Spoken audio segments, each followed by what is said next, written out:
May God open our eyes to see, our ears to hear, our hearts to love. Amen. The Gospel reading, in which Jesus speaks of the two great commandments, begins with a challenging question. What we say about God, Jesus, and the Christian life has often for the church become a matter of doctrine, long abstract versions of creeds or affirmations of faith. The church has so often been concerned about telling people how to think and what to believe. But Jesus responded, not by telling people a list of things to believe, but by responding to the burning questions of his day.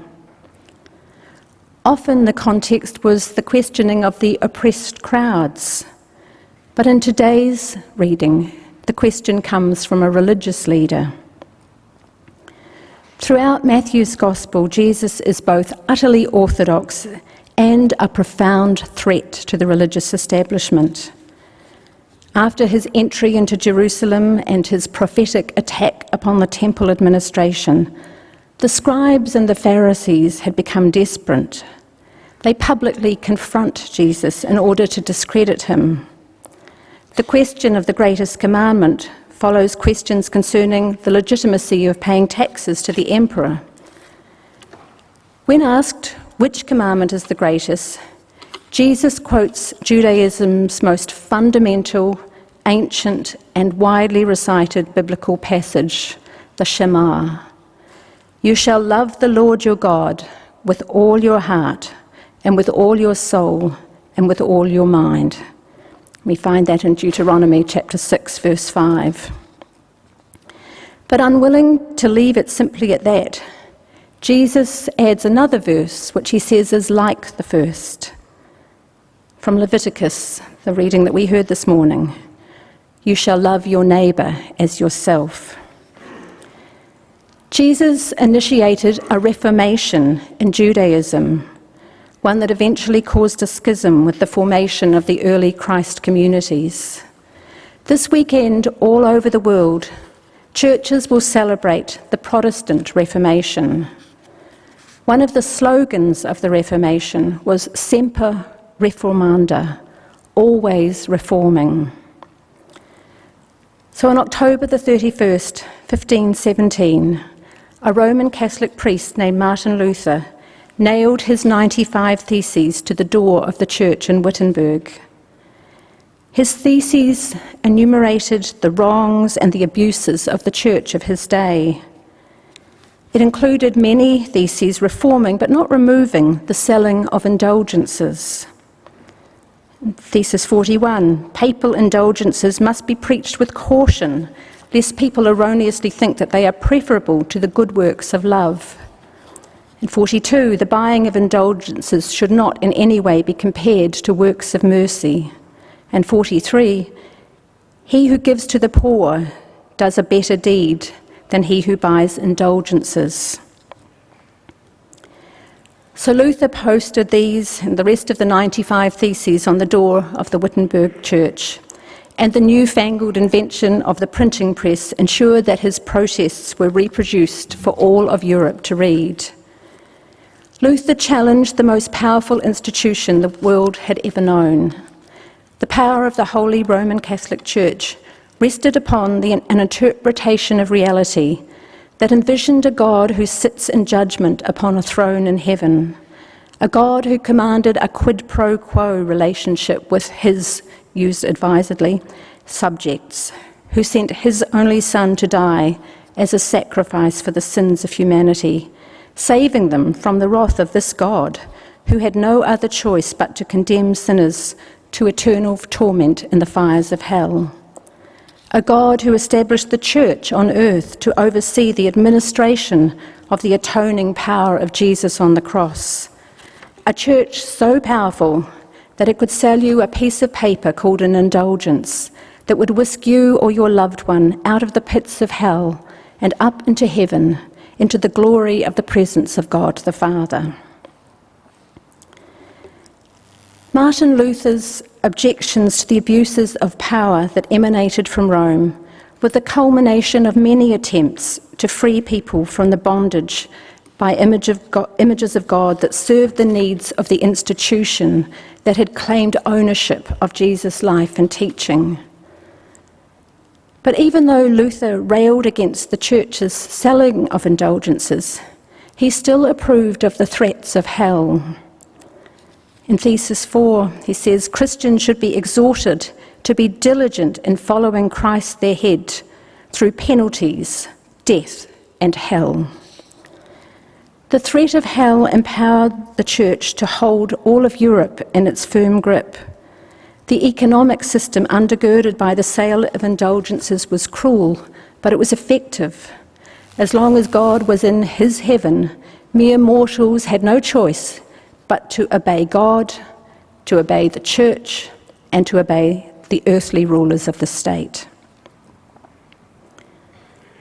Jesus had lived and died trying to free people from images of God that were holding his people hostage to the law that was handed down to them from their ancestors, a law based on images and ideas about God, the source of all that is. Images and ideas that at the time were keeping Jesus' contemporaries hostage to the endless cycles of violence that had become their reality. Jesus was born and died under the repressive regime of the Roman Empire. The Pax Romana relied on the power and violence and wealth of the empire. The oppressed had two choices. They could either obey or they could rebel. Jesus offered a third way, non-violent resistance, peace through justice. He steadfastly refused to tolerate oppression, while also refusing to take up arms against his oppressors. Instead, he proposed a radical new way of being in the world, a way that insisted that the only way out of the endless cycle of violence was to love our enemies. Jesus insisted that at the very heart of reality lay a power so pervasive and so persuasive that no earthly force could resist it. Jesus pointed to a God who is love. Jesus lived and died convinced that the power that is the source of reality is love. And while insisting that God is love, Jesus proclaimed that love was available to us, and that wielding the power of love, we could establish systems of justice that would ensure peace, a just peace. Jesus' radical ideas changed the images his followers had of the mystery that we call God.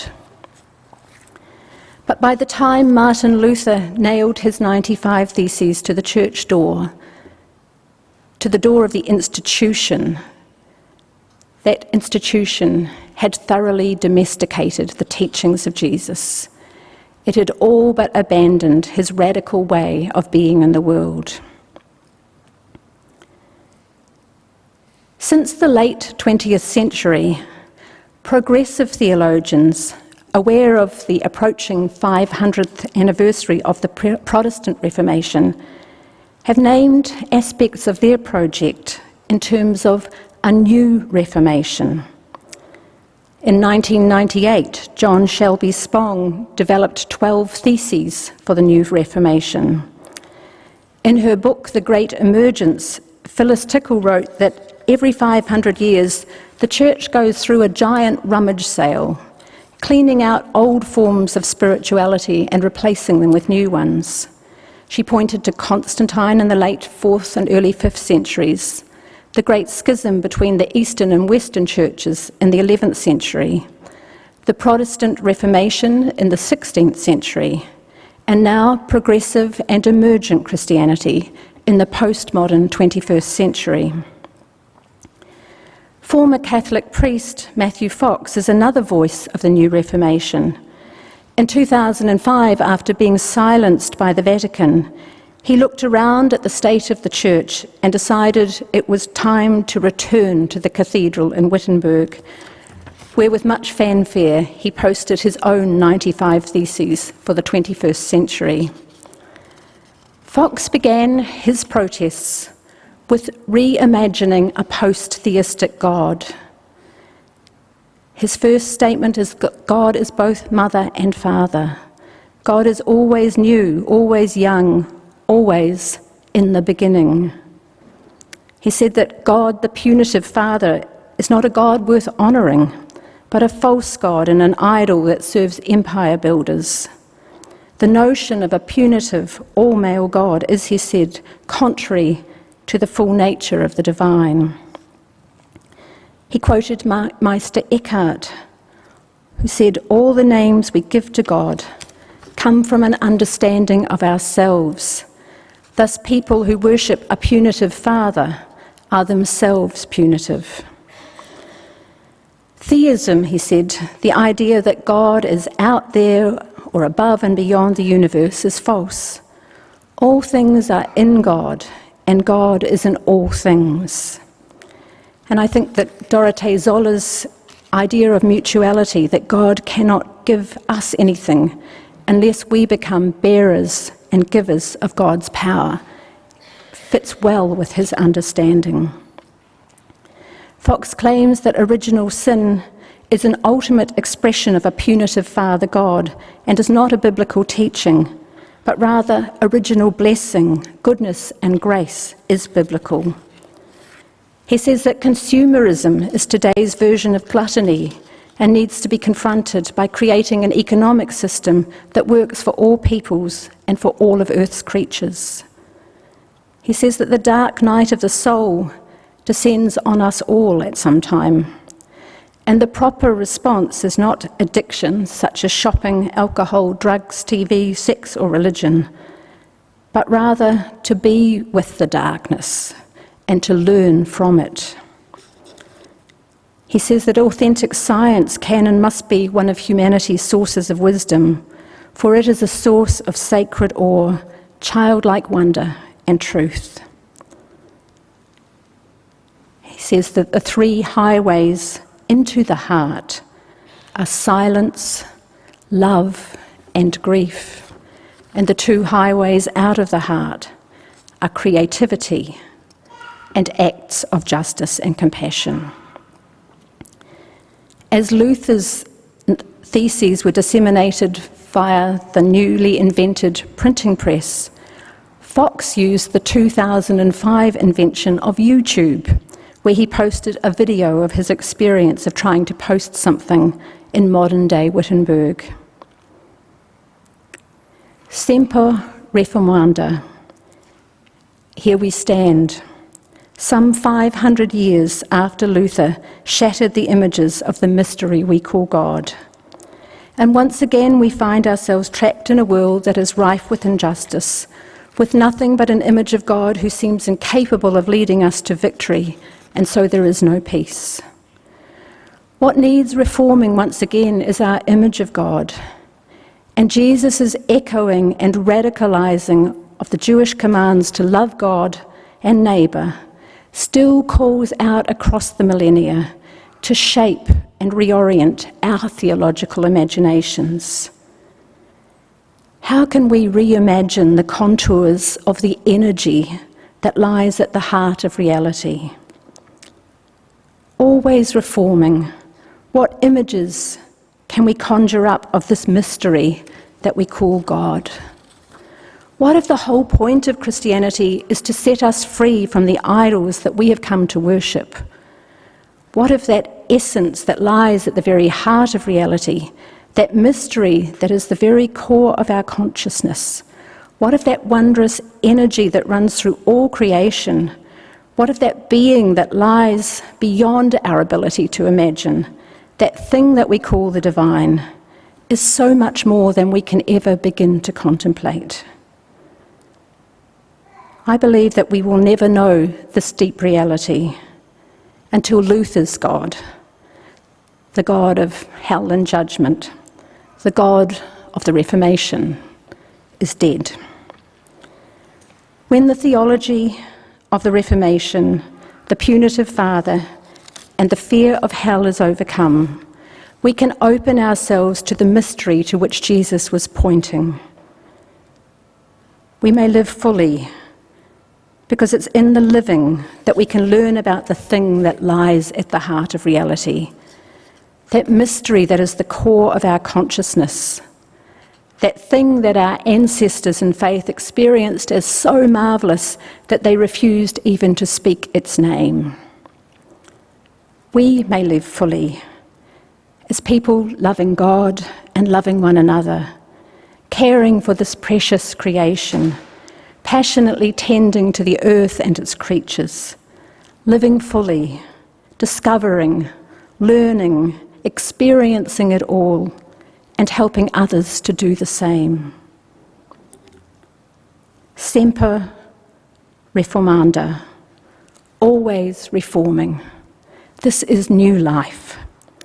Let us celebrate the source of our being, God who is love beyond our ability to imagine, love that lives and breathes, always changing, always reforming us in the image of love. May we let it be. Let it be. Amen.